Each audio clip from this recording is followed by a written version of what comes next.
Good morning students. How are you? आप सब कैसे हैं? आज हम थर्ड लेसन का लास्ट टॉपिक करने जा रहे हैं और उसका नाम है ordinary people and the crime against humanity. तो बच्चों, हम अब स्टार्ट करते हैं। टॉपिक का नाम है ordinary people and the crime against humanity. तो इस टॉपिक में सिंपली हमें पढ़ना है कि जो ऑर्डिनरी पीपल थे जर्मनी के, वो उन्होंने किस तरह से रिएक्ट किया जो नाजिज्म यानी जो नाजी लोगों द्वारा जो जुल्म ढाए गए थे दूसरे लोगों पर, उसके खिलाफ या फिर उसके प्रति जो नॉर्मल लोग थे उनका क्या नज़रिया था। तो यहाँ पर सिंपली बात है कि how did common people react to Nazism, इसको हम देखने वाले हैं।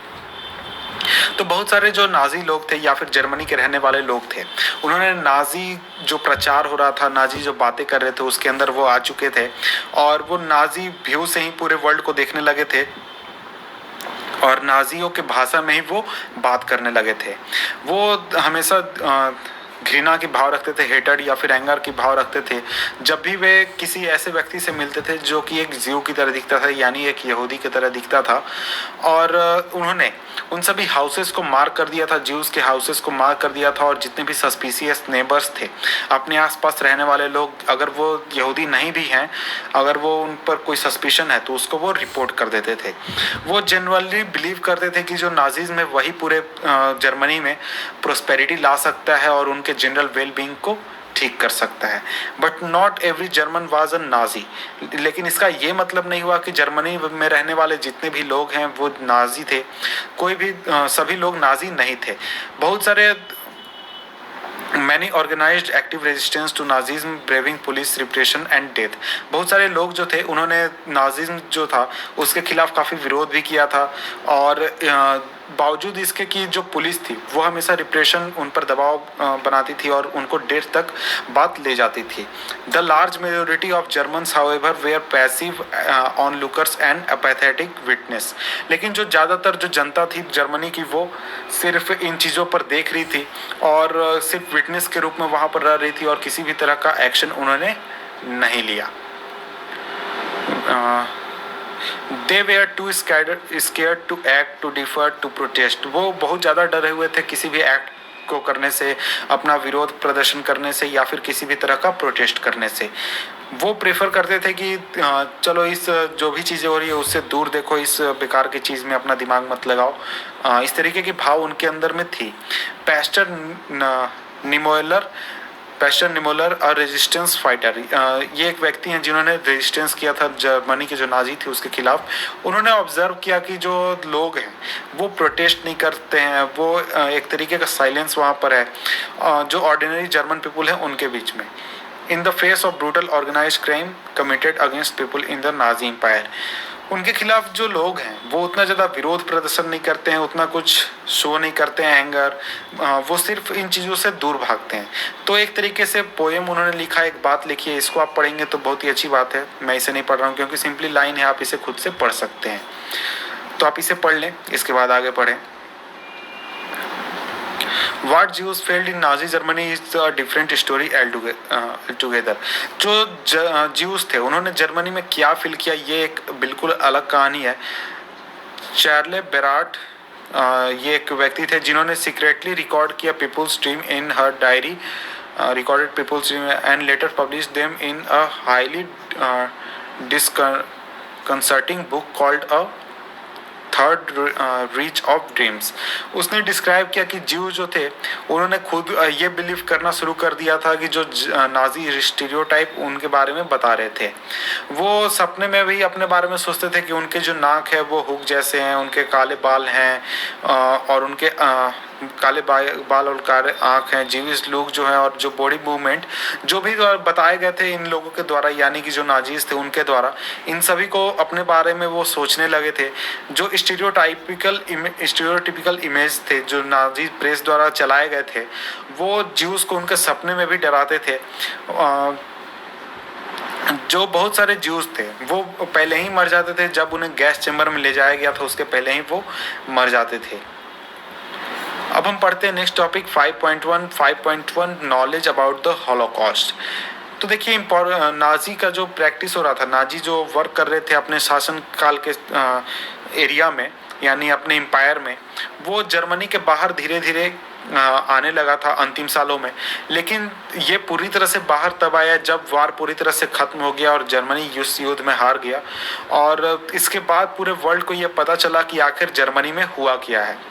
While the Germans were preoccupied with their own plight at the defeated nation emerging out of the rubble, the Jews wanted the world to remember the atrocities and suffering they had endured during the Nazi killing operations, also called the Holocaust.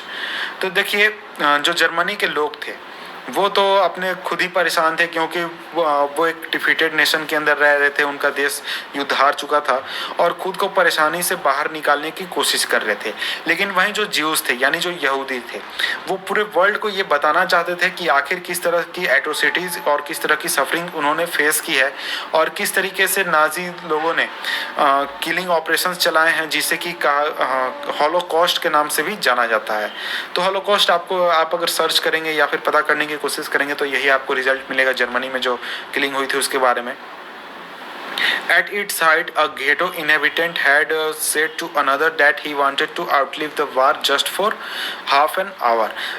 एक व्यक्ति था जो कि गेटो में रह रहा था। गेटो यानी कि यहूदियों के लिए जो प्लेस बनाया गया था रहने के लिए, वहाँ पर रह रहा था। उसने अपने एक मित्र से कहा था कि मैं सिर्फ युद्ध खत्म होने के बाद सिर्फ आधे घंटे और जीना चाहता हूँ। Presumably he meant that he wanted to able to tell the world about what had happened in the Nazi Germany. तो उसके बातों से लगता है कि वो सिर्फ पूरे वर्ल्ड को बताना चाहता था कि नाजी जर्मनी में आखिर हुआ क्या था। This indomitable spirit of bear witness and to preserve the documents can be seen in many ghetto and camp inhabitants who wrote diaries, kept notebooks and created archives. तो यही जो स्पिरिट था वो दूसरे लोगों में भी था जो कि गेटो या फिर कैंप में रह रहे थे। उन्होंने डॉक्यूमेंट्स रखे, नोटबुक्स रखे, डायरीज लिखे, आर्काइव्स रखे। और on the other hand when the war seemed lost, तो जब वार हारते हुए दिखने लगा नाजी लोगों को, तो जो नाजी लीडरशिप थी उसने पेट्रोल डिस्ट्रीब्यूट करना शुरू कर दिया अपने लोगों के बीच में, अपने ऑफिशियल्स के बीच में, ताकि वो सभी एविडेंसेस को वो ख़त्म कर सके जो कि ऑफिसेस में अवेलेबल है, जो कि एट्रोसिटीज़ या फिर एक्शंस किए गए हैं नाजी लोगों के द्वारा, उसके evidences. Yet the history and the memory of Holocaust lives in memories, fiction, documentaries, poetry, memories and museums in many parts of the world today. These are a tribute to those who resisted it, and embarrassing reminder to those who collaborated, and a warning to those who watched in silence. तो देखिए, history और memory में जो Holocaust जो है वो आज भी जिंदा है, मेमोरीज के रूप में, फिक्शन के रूप में, डॉक्यूमेंट्रीज के रूप में, पोएट्री के रूप में, मेमोरियल्स के रूप में, म्यूजियम्स के रूप में, वर्ल्ड के दूसरे हिस्सों में। और ये एक ट्रिब्यूट है उन लोगों के लिए जो कि इसको रेजिस्ट किया था, एक एम्बैरेसिंग रिमाइंडर है उनके लिए जिन्होंने इस चीज़ में कोलैबोरेट किया था, और वार्निंग है उन लोगों के लिए जिन्होंने इसको साइलेंस रखते हुए देखा था। तो इस तरीके से तो देखिए, यहाँ पर महात्मा गांधी ने हिटलर को एक लेटर लिखा था, उसके बारे में यहाँ पर लिखा गया है। अगर आप चाहें तो इसे पढ़ सकते हैं। और इसके बाद आपको क्वेश्चंस हैं। Questions, right a page, right one page history on Germany. तो मुझे लगता है कि आपने ऊपर जो चीज़ें पढ़ी उससे आप लिख लेंगे।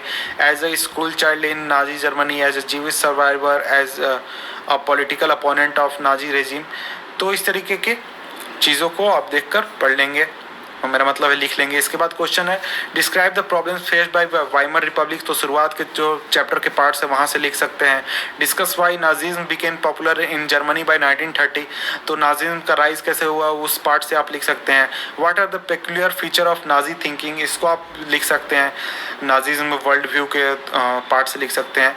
Explain why Nazi propaganda was effective in creating a hatred for Jews, इसको भी आप आसानी से लिख सकते हैं ऊपर के चीज़ों को पढ़कर। Explain what role women had in Nazi society, Nazi society में वुमेन का क्या रोल था, इसको आप आराम से लिख सकते हैं।